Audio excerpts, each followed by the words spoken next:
KCRG TV9, your 24-hour news and weather source. Now join Denny, Joe, Josh, and Noel, the First Alert Storm Team, in the KCRG TV9 Weather Lab for this special weather event, the KCRG TV9 First Alert Storm Team Severe Weather Guide. Hello and welcome to the KCRG TV9 First Alert Storm Team Severe Weather Guide. Flooding, severe thunderstorms, and tornadoes catch many people by surprise every year. We're here in the TV9 Weather Lab 24 hours a day to keep you and your family safe. Over the next half hour, we'll go over what you should do when severe weather threatens eastern Iowans. You are looking at a very, very dangerous situation. Windows, you could hear them all blowing out of the house. Saw a flash, heard a boom, almost instantaneous. A live shot from TV9's First Alert Pinpoint Doppler radar. There's not a building left. It was a disaster. Tornado got here, they ran for the house. Ceiling is collapsing on us. And the wind started just kind of giving a weird noise. The current started getting higher. Branches and stuff up in the air. I saw a piece of a barn floating through the air like a hot air balloon. It didn't take long for 4 Marion teenagers to realize the danger of rapidly rising floodwaters. You may remember the scene in May 2004 when teens became trapped on the bleachers of the Linmar football field. It was a rescue captured live on TV9, a rescue that proves the unpredictability of rising waters.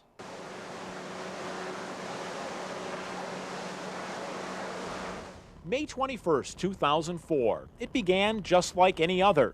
The Linmar football field was dry, yet storms were threatening to change that. It is the Linmar football stadium that's right next to Indian Creek. Newscopter 9 flew over the field after heavy rain created rising water in the neighborhood.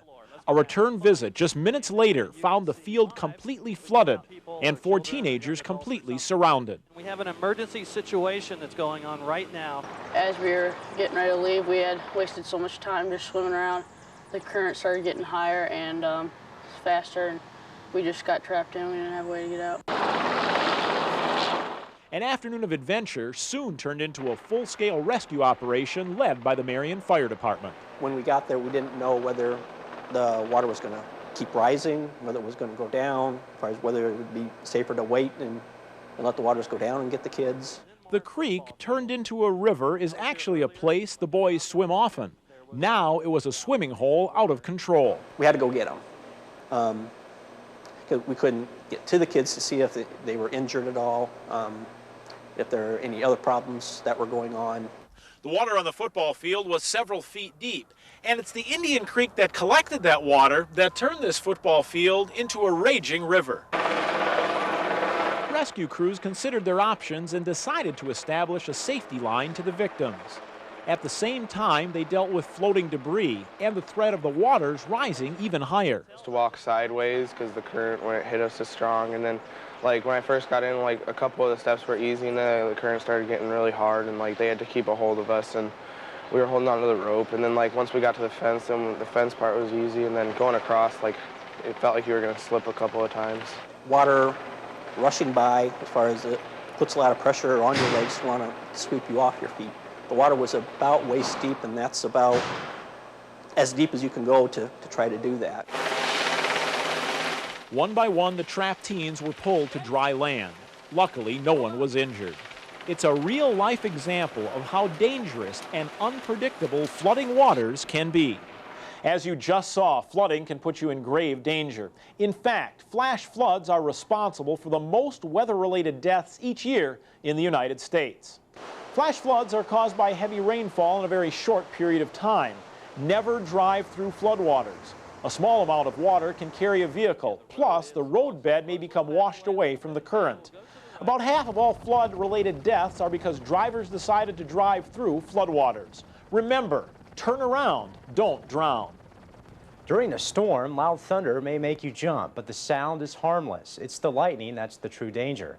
We spoke with one eastern Iowan who survived a lightning strike.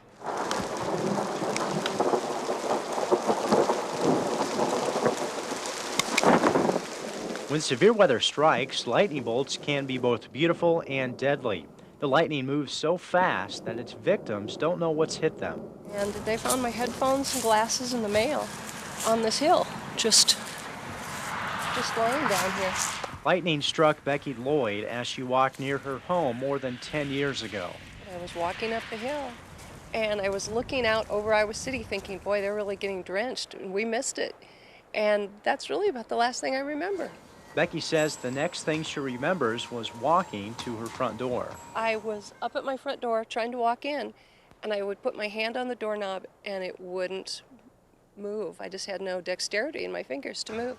Paramedics rushed her to the hospital. At first, they thought a car hit her. But doctors performed tests that showed lightning was to blame. It took a few days for her to recover. Strange things would happen. My arm would just start shaking and just contracting, and that probably lasted a day or two. But this encounter shouldn't be a surprise. Lightning struck her home after she moved in. Now she's more careful when the skies get stormy. We have a big pasture, and I normally am out mowing in the pasture, but now if there is a storm coming, a storm front at all, I put the tractor away and I come inside and I wait to mow on another day.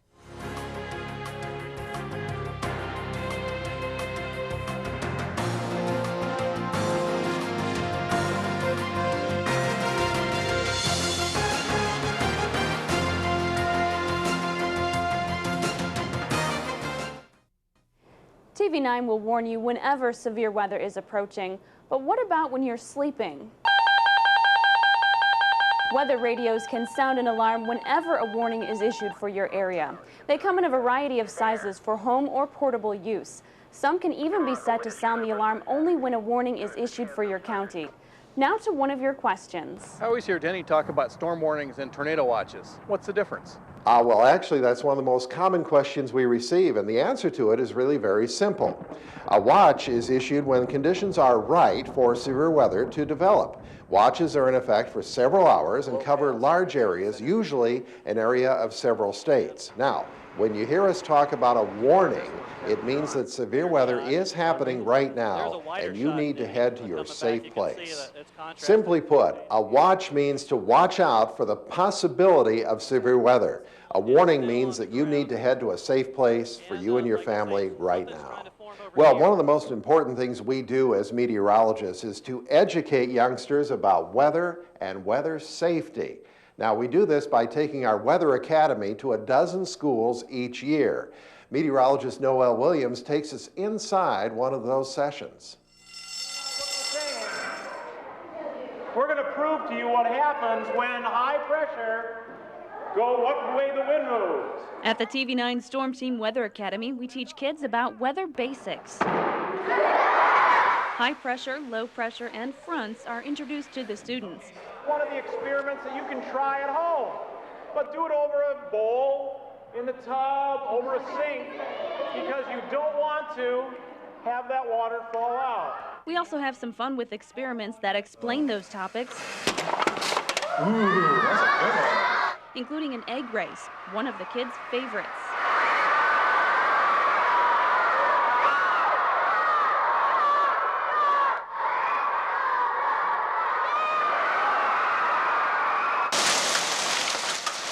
Severe weather is perhaps the most important topic during the Weather Academy.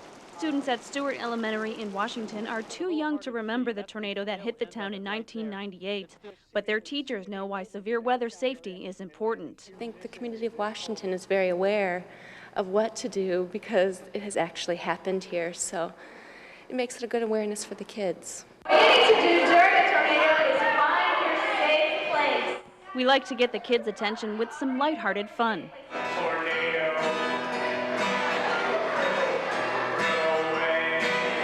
Despite all the fun and laughter, the kids come away with some good safety tips for severe weather. I go into my basement and there's windows down there, but there's a little box kind of thing, and we just crawl in there, even though there's spiders in there, and they creep me out. If you're outside, you go inside, and you have 30 seconds to get inside, and then once the storm is done, you wait 30 minutes before you go back outside. I think today you dispelled a lot of those myths about thunder, not to be scared of it.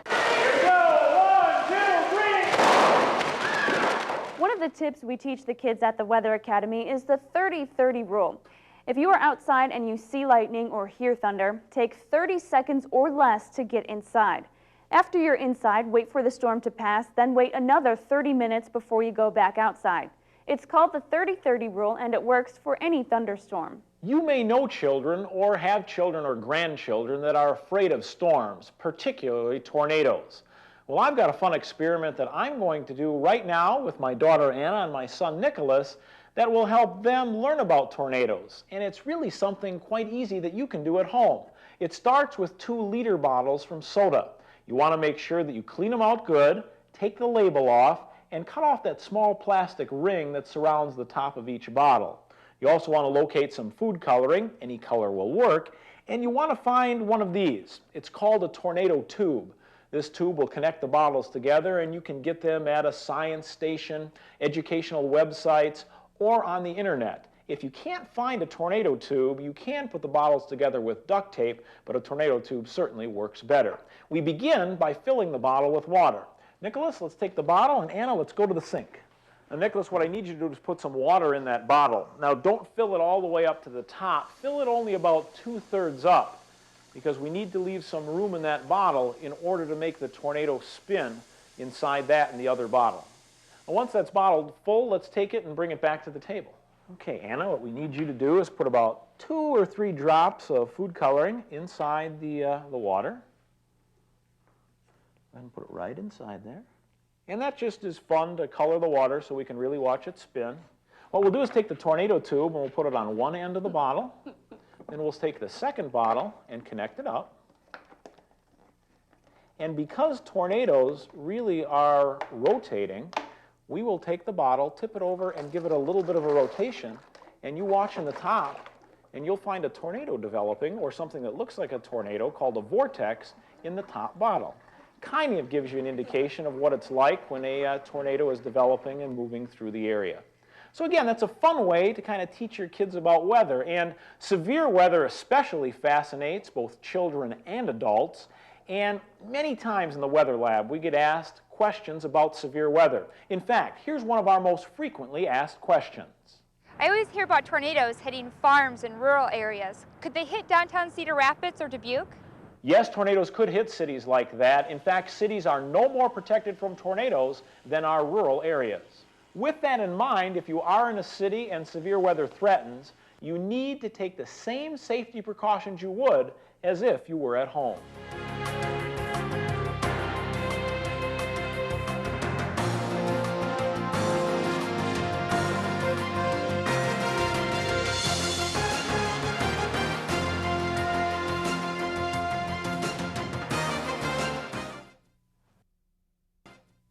Severe thunderstorms and tornadoes can, of course, occur in any year in eastern Iowa.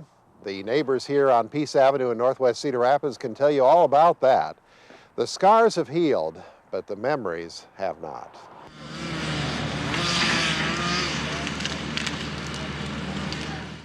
Everybody's okay. It's so, you know, I have my wife and 3 kids, and the Lord blessed us there, because another 15 seconds later, there might not have been any of us.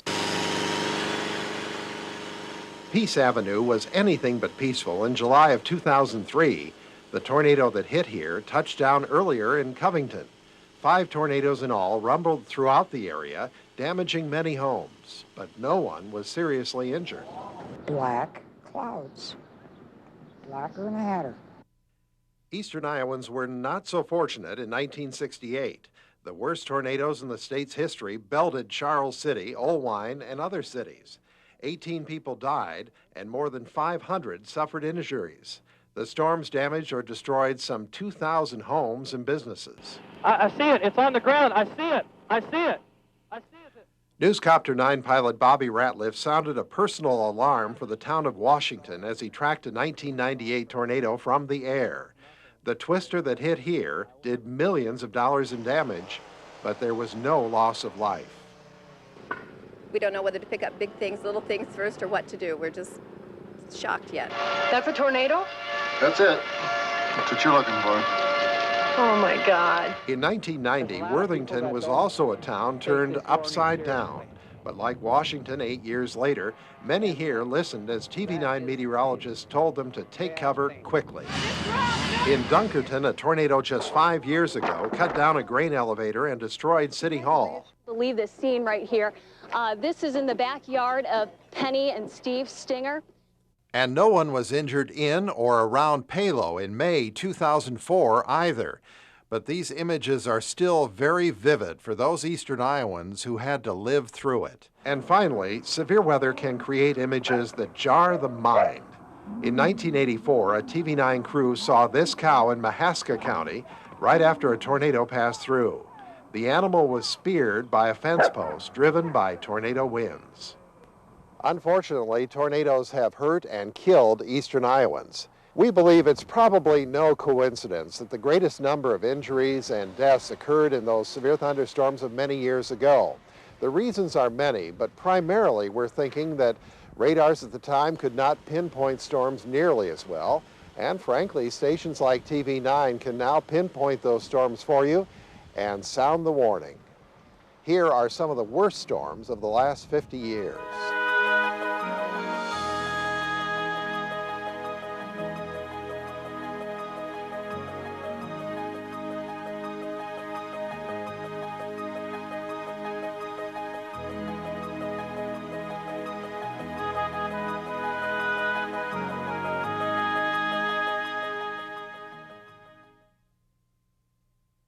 It is not fully understood how tornadoes form. Research meteorologists are constantly trying to put together the pieces of this very complex puzzle. Some pieces of this weather puzzle are in place. To make a tornado, a few ingredients are needed. One is warm, moist air. Another needed ingredient is cold, dry air. Here in the middle of the country, in states like Missouri, Iowa, Kansas, Oklahoma, Arkansas, Texas, it's the most common place in the world for these ingredients to combine and make tornadoes. We have a lot of warm, moist air that can flow into the middle of the country from the Gulf of Mexico. And at the same time, a lot of cold, dry air can flow in from the north. Collide these two air masses, thunderstorms can form. And with the help of some winds, these storms can start rotating or spinning and make tornadoes. There's a little bit of a touchdown. I don't know. According to the Storm Prediction Center, tornadoes can last just a few seconds or more than an hour. Most last less than 10 minutes. Now in Iowa, tornadoes can form any time of day, any month of the year. The most common time is from April through August, and it's usually in the evening after the heating of the day. Iowa averages about 47 tornadoes per year.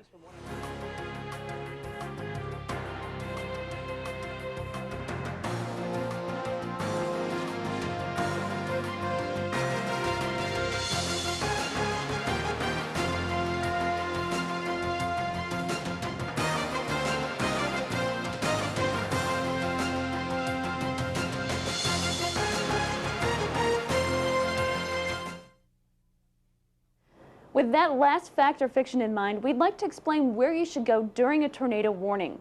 The most important thing to remember is to find your safe place. Your safe place is in your basement, away from windows and doors. If you can, get underneath a table or a staircase to help protect yourself from falling debris. If you don't have a basement, get in an interior room on the lowest floor of the building. If you live in a mobile home, make sure you get in a sturdy building or your community storm shelter. Now we'll take a moment to answer a question we get a lot from our TV9 viewers. Why do you interrupt my favorite TV program to talk about bad weather? Well, it seems everybody wants to know why we interrupt your programs here on KCRG TV9 when there are severe thunderstorms out there. First, be assured we never interrupt without good reason. We feel we have an obligation to inform you of dangerous weather. Now, that may require just a few moments of interruption, or it may mean hours of continuing coverage. We interrupt when needed and sign off when the weather is no longer a threat to our viewers. Now, the point is this: with the resources we have, we can help keep you safe. We appreciate your patience and hope we can effectively serve you in good and bad weather alike. Imagine a baseball dropped from an airplane flying at 30,000 feet.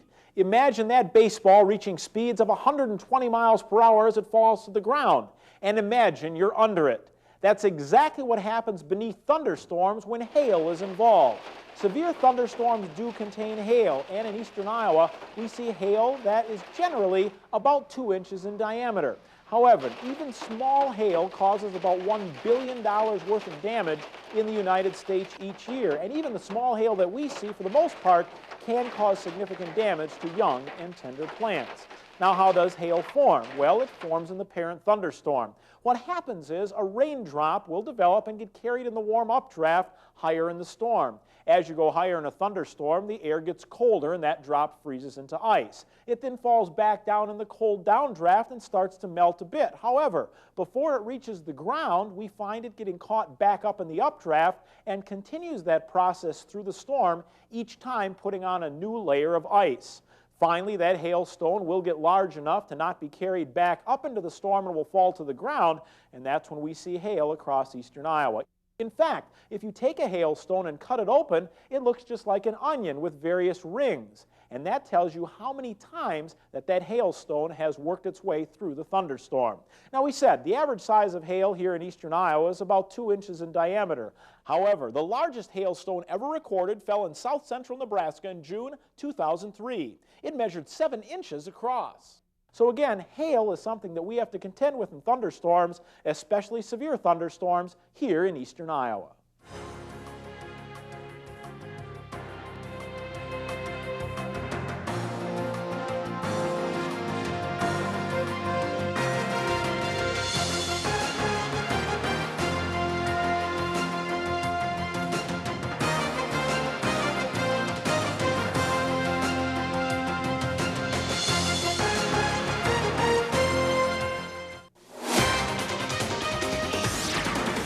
When bad weather strikes, I know we always feel better here in the TV9 Weather Lab once Newscopter 9 is in the air.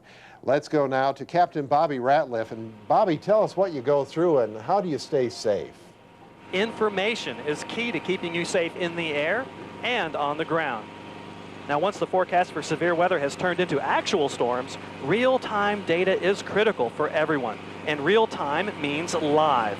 Now, flying in Newscopter 9, I use information to stay safe, and I create information by observing and sending back pictures of approaching storms. Now, looking with my eyes or through the outside camera is the best way to judge how close and where I should be to spot severe weather. Now, I'm always looking for dangers like strong winds, lightning, rain, and hail. For example, strong winds can be seen and avoided if you look for dust being kicked up from the ground. Now, another indispensable source of information is the KCRG TV9 Weather Lab. I watch the Weather Lab's reports on TV just like viewers at home. A television-equipped helicopter helps me find the most dangerous severe weather. Now, also, airport radars like Cedar Rapids' ASR-9 radar has some limited weather spotting ability, but it can locate Newscopter 9 and weather at the same time. Now, that allows Cedar Rapids controllers to tell me how close I'm flying to the storms. Now, all this data needs to be used simultaneously, but remember, information will do you no good unless you act upon what you learn. This is Newscopter 9 pilot Captain Bobby Ratliff reporting from Newscopter 9. Back to you guys in the Weather Lab. When severe weather threatens, you'll learn about it first on KCRG TV9. If a severe weather watch or warning is issued, our exclusive First Alert system will display a map at the bottom of your TV screen.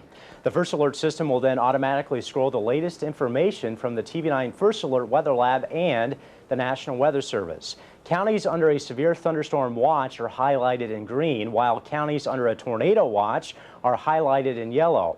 If you see red or orange on the First Alert map, that means severe weather is threatening eastern Iowa. Orange means that a severe thunderstorm warning has been issued. If a county is highlighted in red, a tornado has been spotted or indicated on radar, resulting in a tornado warning. One of the most important tools we use in the First Alert Weather Lab during severe weather is KCRG TV9's live First Alert Pinpoint Doppler radar.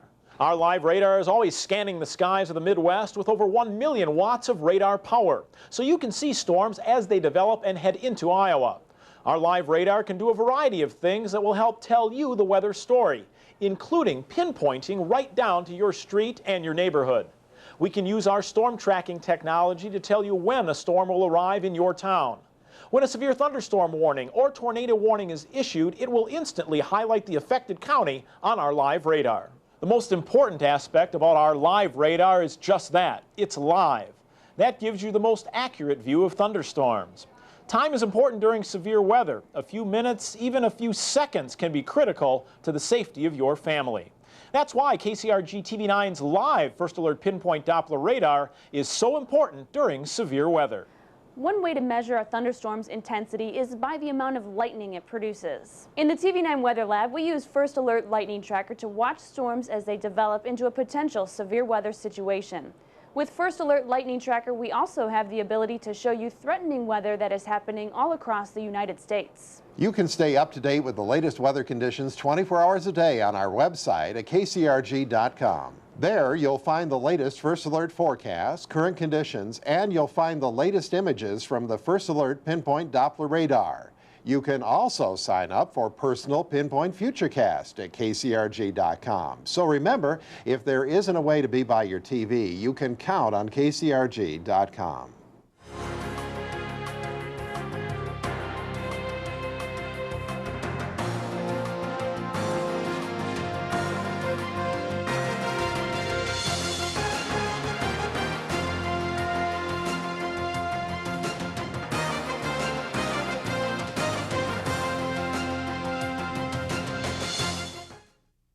From the entire TV9 First Alert Storm team, we want to thank you for joining us for this severe weather guide. Stay safe and stay with your 24-hour news and weather source, KCRG TV9.